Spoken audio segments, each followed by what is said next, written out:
Aye. Mr. Marshall, Aye. Ms. Husbands, Aye. Mr. Ford, Mr. Weir, Aye. Mr. Griffith, Aye. Mr. Humphrey, Aye. Mr. Ford,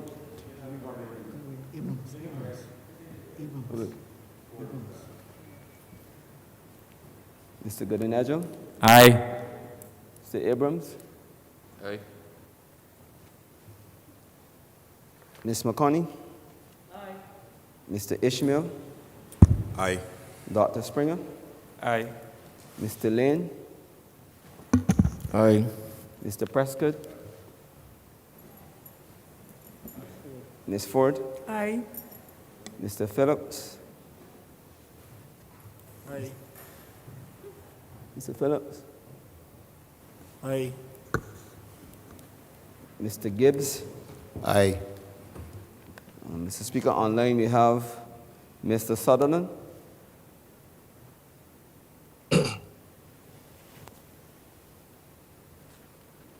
Mr. Sutherland, Your Honor, Mr. Rowe, Aye. Mr. Strawn,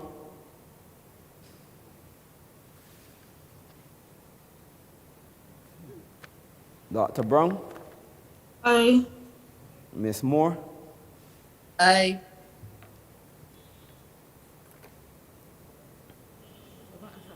Mr. Sutherland,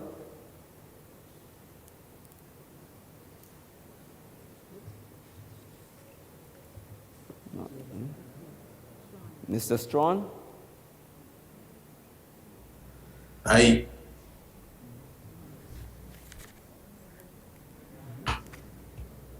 Aye. Mr. Speaker, 21 members voted in favor of the resolution, thereby satisfying the threshold of a majority of 60. Resolution stands passed.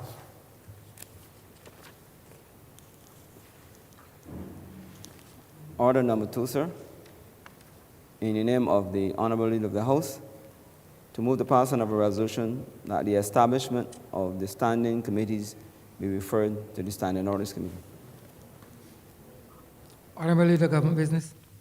Thank you, Mr. Speaker. I beg to move that the Standing Orders Committee have this matter referred to it for further consideration.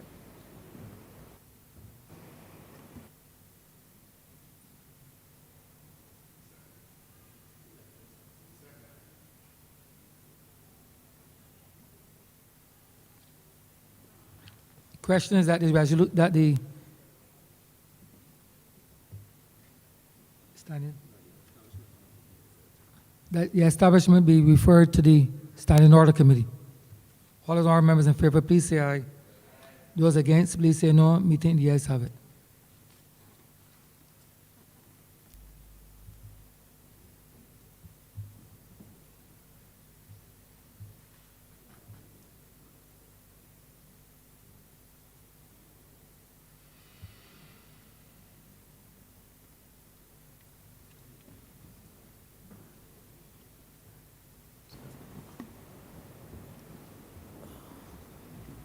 Honorable Leader, Government Business. Thank you, Mr. Speaker. I beg to move the suspension of the House until 11:30 a.m. Sorry. Question is that this honorable chamber be suspended until 11:30. All his honorable members in favor, please say aye. Those against, please say no. Me think the ayes have it. This honorable chamber stands suspended until 11:30.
This sitting is resumed. Government notices, sir. Honorable Leader, Government Business. Mr. Speaker, I beg to give notice of the Barbados Water Authority Amendment Bill 2022, the Caves Amendment Bill 2022, and the Queen Elizabeth Hospital Amendment Bill 2022. Properly. Oh. Go ahead. Just take a little while to take this off. And then you give an explanation. And then you use the explanation before you call first reading. Honorable Leader, Government Business. Amendment Bill 2022. We're withdrawing the bill at order number 3 on the order paper, which would have been read a first time on the 4th of February 2021, and replacing with the Barbados Water Authority Amendment Bill 2022, which is dated the 21st of February 2022. First readings of bills. Honorable Leader, Government Business. Mr. Speaker, I beg to move the first reading of the Barbados Water Authority Amendment Bill 2022, the Caves Amendment Bill 2022, and the Queen Elizabeth Hospital Amendment Bill 2022. Questions that the aforementioned bills be read here first time. All those honorable members in favor, please say aye. Those against, please say no. Meeting the ayes have it.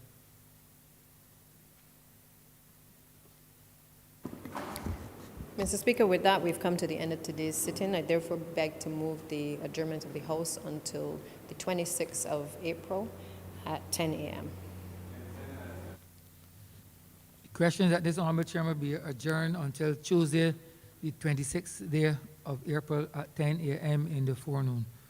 All those honorable members in favor, please say aye. Those against, please say no.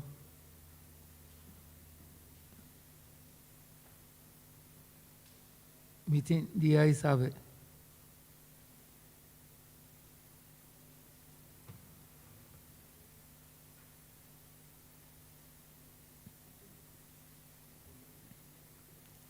We got to do it.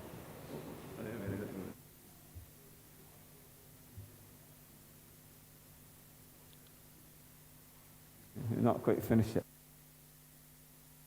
Honorable Leader, Government Business.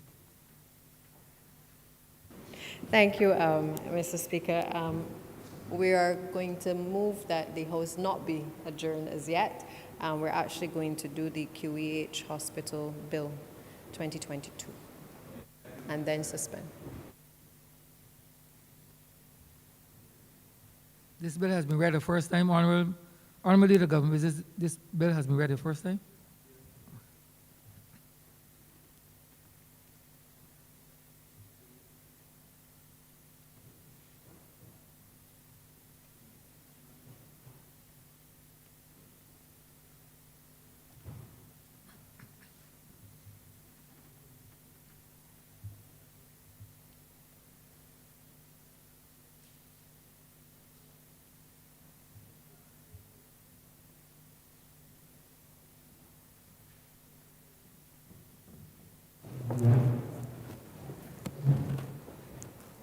Order number 3, sir. In the name of the Honorable Minister of Health and Wellness, to move the second reading of the Queen Elizabeth Hospital Amendment Bill 2022. Honorable Member Sir Michael West Central. Thank you, Mr. Speaker. The bill before the Honourable Chamber, as introduced, has to do with an amendment to the Queen Elizabeth Hospital Act. The Queen Elizabeth Hospital Act Amendment 2022 sets out to really address the composition of the board of the Queen Elizabeth Hospital in respect of the numbers. Mr. Speaker, the board, when the matter was discussed, recognized that we didn't have a voice, a singular voice for labor on the board. And the government felt it necessary that we should have on that board a representative from the labor movement. Mr. Speaker, if you go back to the Queen Elizabeth Hospital Act, you will note that the composition would have been 13 members, and in addition to that, there were specific disciplines referenced in the Act when it was amended, not by this administration, Mr. Speaker, and I want to make that clear, but when it was amended by the former administration. And a glaring omission there had to do with the fact that even though it had a representative of human resources and industrial relations, it did not speak specifically to a labor representative. This bill now sets out to do so, Mr. Speaker, and in addition to that, giving labor a voice on the board of the Queen Elizabeth Hospital. I would want, in the interest of transparency, to say that there was a representative on the board but not in the name of a labor organization, like I said, a member as an HR and industrial relations person. And therefore, we are seeking to amend that in order to give the labor a voice at the board, on the board of the Queen Elizabeth Hospital. The other issue, Mr. Speaker, has to do with the fact that the actions that were taken by a former board would, of course, be validated in law to ensure that there's no comeback to the government or to the Queen Elizabeth Hospital as an entity, statutory entity. The other issue in this bill, and I'm sure that the Honourable Member for Christchurch East, who was the Acting Attorney General last week, who would have made the amendments, will speak to, has to do with the fact that if other changes that are required, that we could do so. But of course, I'm not a lawyer, sir, like your Honourable self and the Member for Christchurch East, so I will leave that to the lawyers to address. But suffice to say that the bill will also validate the actions of the board taken of the Queen Elizabeth Hospital. But what it also signals, Mr. Speaker, is that the Queen Elizabeth Hospital board will have the requisite skills that are necessary to help us advance the cause of the board. I have gone on record thanking the former members of the board for their contribution, the immense contribution to the Queen Elizabeth Hospital. I've done that privately. I personally picked up the phone and called those who are not returning to the board and thanked them for their service. And obviously, that is a feature of this government in terms of how we deal and how we treat people. So, Mr. Speaker, it is, like I said, a very simple amendment which speaks to, one, the validation process and the composition of the board, where we're now taking the numbers on that board to 15 persons. And bring it to 15, a total of 15 persons on the board. And with that, Mr. Speaker, I don't think there's any further detail. Just to update the country that both ministers in the ministry continue to deal with the matters before the Queen Elizabeth Hospital through the board. And obviously, in terms of corporate governance, that's the way it has to be done. We are looking at a number of initiatives. I would have spoken to some when I was in the well of Parliament during the estimates debate. For example, we are looking at a 5-year capital expenditure program for the Queen Elizabeth Hospital. We are seeking to improve the whole patient's experience at the Queen Elizabeth Hospital. These things will take time. In the case of the capital expenditure program, that will be done on a yearly basis. And then in respect of the patient experience, that will continue to be a work in progress because it's not something that we can fix overnight. We are clearly also working with our health partners to ensure we get all the knowledge and the technical expertise required to help us in managing the Queen Elizabeth Hospital. That too continues to be a work in progress. But I believe that once we continue with our dialogue, meeting with our stakeholders, all other parties, that we will for sure see continued improvement of this Islands Lone Teaching Hospital, as it were. You know, as you're aware, the University of the West Indies do a lot of work there. It's a teaching hospital, and therefore we will have to continue with that focus and strengthen the relationship as well. And with those few words, Mr. Speaker, I ask, well, I'm not sure if the members want to speak. That the bill be read the I, second time. and with those 2 words, I ask that the bill be read a second time. The questions that the aforementioned bill. Move on.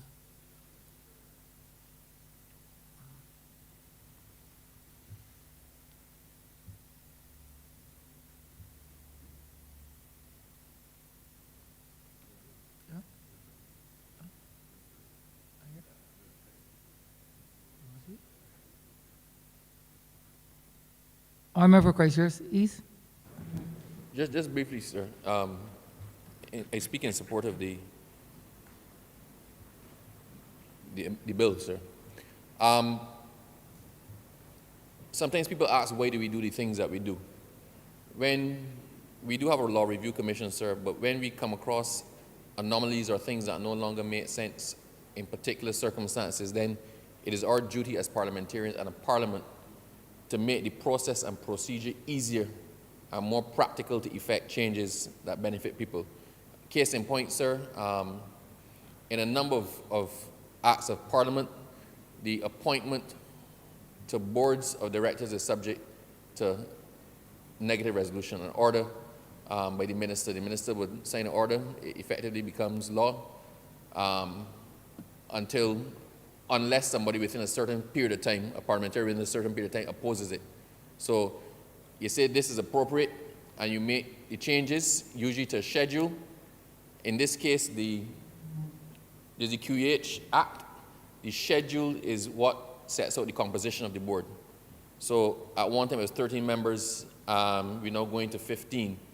Now, the fact that we had to come to Parliament to increase the number of the members of the board by 2 doesn't make sense. This is something that is relatively administrative. It is something that's not contentious. There's a good reason for doing it. We want to ensure, sir, if you look at the QEH Act, the schedule, it sets out what, I guess, professional representation they want reflected in the board. They want somebody with a business background, somebody with accounting background, somebody with legal background, something, because it makes sense. You compose the board to give the best possible advice for the direction of the QEH. And based on what we know obtains in the medical fraternity, sir, it is appropriate that although industrial relations is mentioned in the schedule at present, the fact is that this currently constituted board did not have an industrial relations specialist on it. The union wasn't represented. So this amendment now, sir, allows for somebody else to go on specifically to represent the union. But if for some reason, sir, the QH has a plethora of problems with engineering and failing equipment, and you want to specifically require somebody from an engineer to be on the board, then the minister can now make that change to the schedule and it become effective immediately as he makes it, unless it is subsequently challenged within a certain period of time. I can't remember what the time is. I think it's 40 days, sir.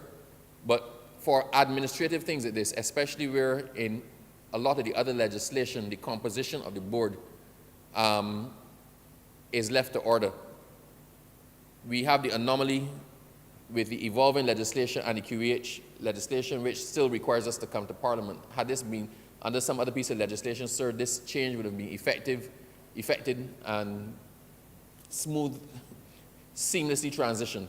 But we had to come to Parliament to get the board increased to 15. So in addition to increasing it to 15, we've also, one of the amendments, sir, is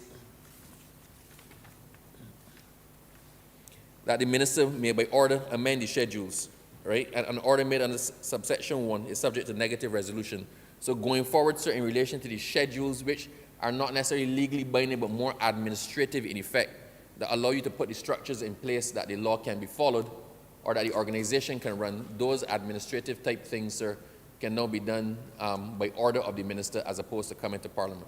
So in case people are wondering why we're here to change to up the number to 15, we're here because the law says that we have to be here to do it, but going forward, if you wish to drop it to 14, raise it to 16, require a specific skill set to sit on the board, that can now be done by the minister without having to come back to Parliament to do it. But Parliament still retains the oversight because it can be challenged within a certain time frame and be corrected if something is found to be wrong.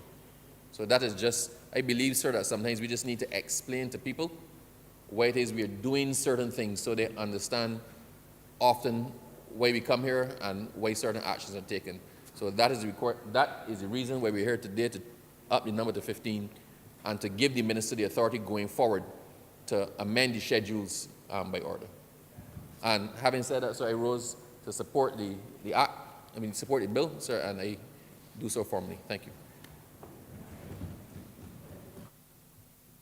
Honourable Member for St. Philip North. Thank you, Mr. Speaker. Good morning to everybody. I do support the amendments made to the bill. I want to, however, first and foremost, give due credit and thanks to the previous board of the Queen Elizabeth Hospital. Being around the environs of the hospital, I have seen much of the work that the last board has done, and certainly I'm proud of it. To some extent, the patients and the staff are also benefiting from their efforts. I have no issues at all with the union member being there. There are several changes I assume will be coming on stream with respect to labor within the hospital. And the public is well aware, and the members of the parliament well aware of the issues that we were having of late with the hospital. When I say of late, within the last few years, the Queen Elizabeth Hospital has come from basically the number one in the Eastern Caribbean to way below that. And it is my wish and that of the ministers to see it back to where it was and maybe beyond. We have several things that need to be addressed, to which the board will be accountable. Things like staffing levels, that is a serious issue within the hospital, nursing staff and other staff, but these are and medical staff as well. The delays, which are obvious to the members of the media and the public and the rest of Parliament, the delays within the A&E, the Accident and Emergency Department, within the outpatient clinics, these are things that need to be addressed and can be addressed from my estimation. We know that we are suffering. I heard the honourable member that just spoke mentioning somebody with an engineering background. I would appreciate that. But there's need, despite the engineering background, for new equipment. And this is where I put my little, what's the word? Oh, my little request out there that the members of the diaspora and the local community as well step up and play a part with respect to seeing that QEH gets back on board. The plant is an old plant. We all know that. And there are many ills within the hospital that need to be addressed so that it could run a little more efficiently.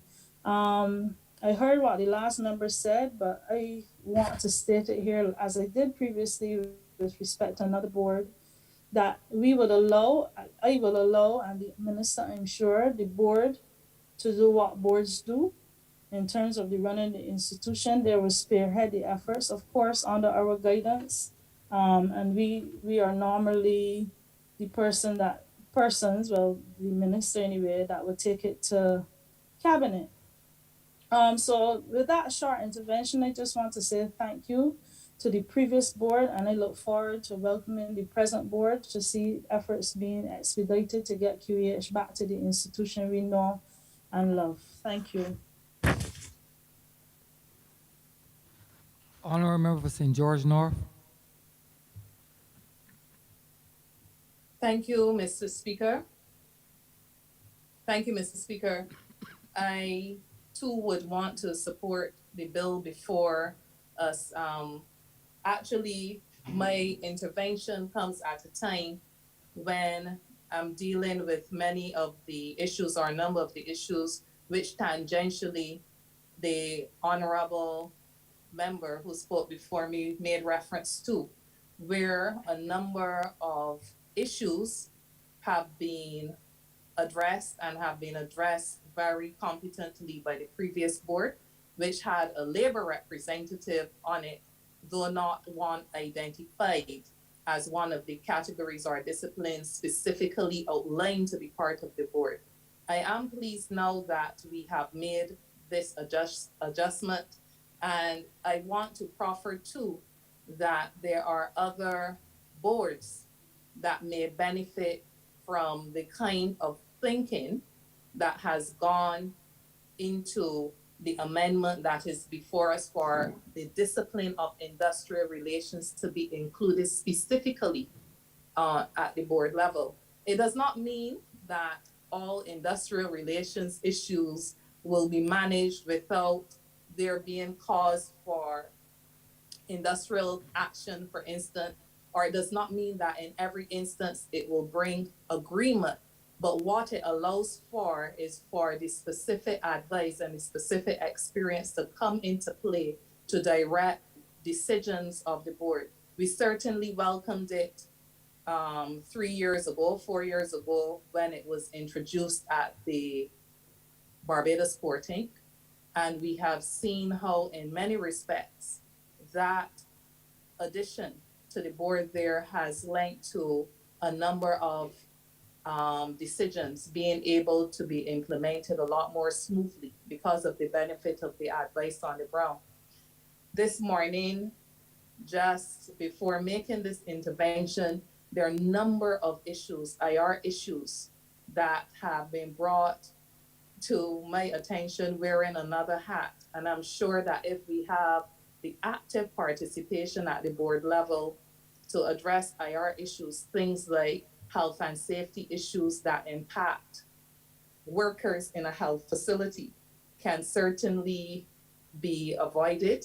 I think that the board representatives that have already been ratified will be treating to some of these issues a bit later on in the day, but I just wanted to make the intervention. I think it is timely that I have been addressing issues relating to the QEH this morning, and by way too, sir, of making the further appeal for other boards where there is not currently a labor's voice, that the board will have the benefit of to intervene and to offer guidance on a number of issues, that it be considered as something to be remedied as a matter of course sooner rather than later. And with these few words, I support the amendments before us presented in the bill.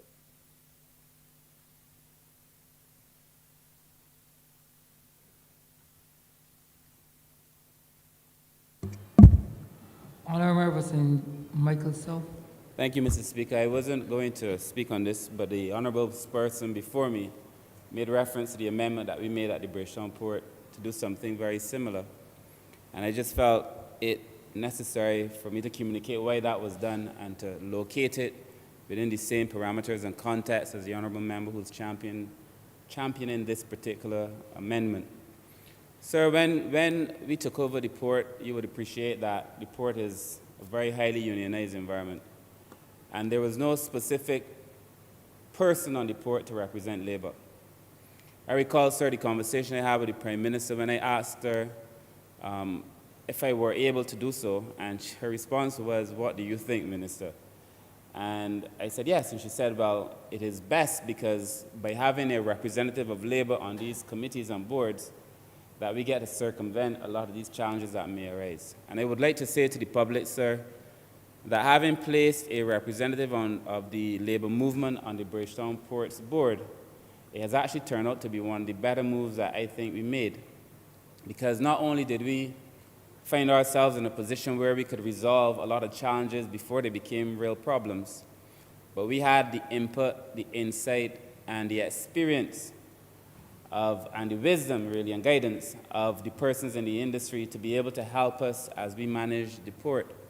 And over the last few years, a number of issues that probably could have become bigger issues were able to be resolved at the level of the port. The other point, sir, that I think is very important is that in being placed on these boards, it was not an effort to compromise the integrity of the unions. And in fact, the person who sits on the port, whatever I may call, sir, is a person known to the union movement, sir, the excellent Sir Roy Trotman, no one that anybody could compromise anyhow. And that in every conversation, sir, it was wisdom and guidance and so on. And so by bringing representatives of Labour to these boards, sir, we do what is in the interest of the public. And every representative of Labour is told, when you come, you represent your people. Those are your constituency, those are your constituents, you represent your people. Because there was also some talk in the initial stages of our changing to include the port, the union, that, you know, you're trying to compromise and so on. So we made it very clear, you are here in your capacity as union. And I think, sir, in having a person on the board of the QEH who represents labor would do for the QEH and for the Ministry of Health what it did for the port and for the then Ministry of Maritime Affairs and Blue Economy. So I just wanted to say, sir, that I think it is a wise move. It is a good move. It is a move that, sir, will bring a resolution to a number of concerns. And of course, I also wish to, based on my own personal experience as minister, having done something very similar, I wish also to lend my support to the amendment, sir. Thank you. Honourable Member for St. Michael East. Just seeking clarity. I'm hearing about representing labor on boards, but I want to know if the person represents a specific union or just an individual that goes on to the board that represents labor. I think that is very important for members of the public to know, and the trade union movement as well. And I would like to know how that selection is being made in the circumstances, both, but mainly at the Queen Elizabeth Hospital.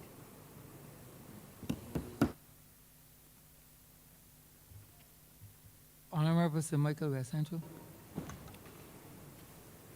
Thank you, Mr. Speaker. Let me thank all honourable members for their contribution.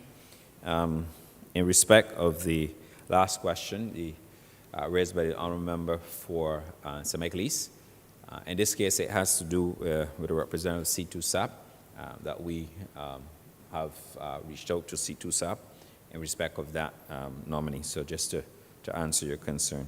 I do agree with the comments made by the Minister of State, the Honourable Representative for St. Philip North in respect of philanthropy and obviously reaching out to Barbados and those within the diaspora and those not in the within the diaspora but those abroad who we could benefit substantially from in terms of donations and other critical equipment and supplies needed at the Queen Elizabeth Hospital. And that will become, obviously, a role that they will continue to excel in. I know that the Queen Elizabeth Hospital, they've done a lot of work in this respect, and therefore, I think as we fine-tune our philanthropy arrangements, thereby giving us an opportunity to build out additional capacity at the Queen Elizabeth Hospital. There is certainly a lot of work to do at the Queen Elizabeth Hospital. The Honourable Member for St. Philip North highlighted some of the areas, and I do support her in her quest in respect of those areas that she would have highlighted. The board, I will say, will operate within the context of good governance. That is something that's always good and is a good practice. And from where I come from, Mr. Speaker, having the benefit of working for two public companies, I think it's absolutely necessary that people understand that a board's role is there for policy position. You hold management accountable for the policy objectives, and you get on with the business rather than obviously interfering in the direct operations of an entity, and that's the way I believe it should be done.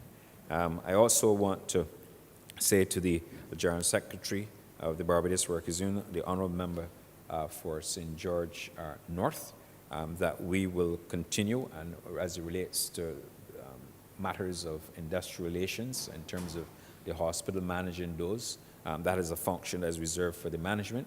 And I think that as the Honourable Member for St. Michael's South alluded to what he did at the Bridgetown Port and the improved relationship it brought about, we are hopeful, very hopeful, that the same will obtain at the Queen Elizabeth Hospital as we continue to improve the operation. And so on, Mr. Speaker, on those few comments, I would like once again to thank all honourable members for their contributions, and I would ask, Mr. Speaker, that this bill be read a second time. The question is that the aforementioned bill be read a second time. All those honourable members in favour, please say aye. Those against, please say no. We think the ayes have it.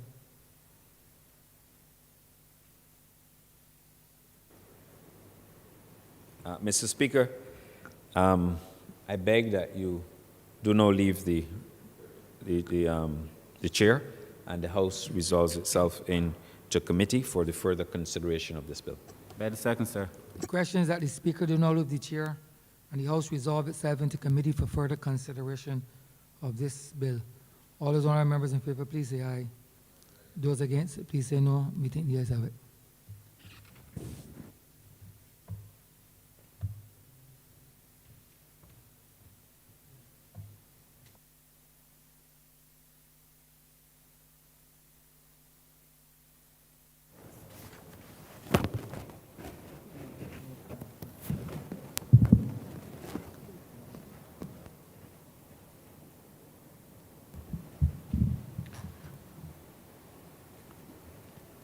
This House is now in committee.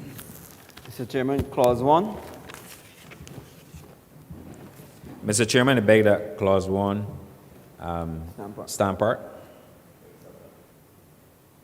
The question is that Clause 1 stand part. All honorable members in favor, please say aye. Honorable members against, please say nay. Methinks the ayes have it. Clause 2. Mr. Chairman, I beg that Clause 2 stand part. The question is that Clause 2 stand part. All honorable members in favor, please say aye. Honorable members against, please say nay. Methinks the ayes have it. Clause 3. Mr. Chairman, I beg that Clause 3 stand part. The question is that Clause 3 stand part. All honorable members in favor, please say aye. Honorable members against, please say nay. Methinks the ayes have it. Mr. Chairman, I beg that you do not report to His Honor the Speaker the passing of one bill in committee. The question is that I do not report to His Honor the Speaker the passing of one bill in committee. All honorable members in favor, please say aye. Honorable members against, please say nay. Methinks the ayes have it.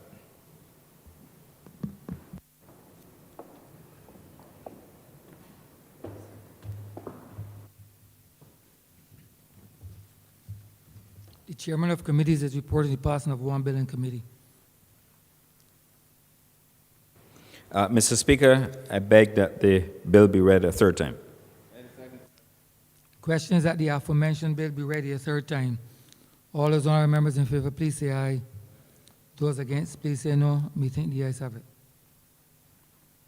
Mr. Speaker, I beg to move that this bill do not pass and be cited as the Queen Elizabeth Hospital Amendment Act 2022. The question is that the bill be passed and so cited. All those honorable members in favor, please say aye. Those against, please say no. We think the ayes have it. This bill is passed and so cited.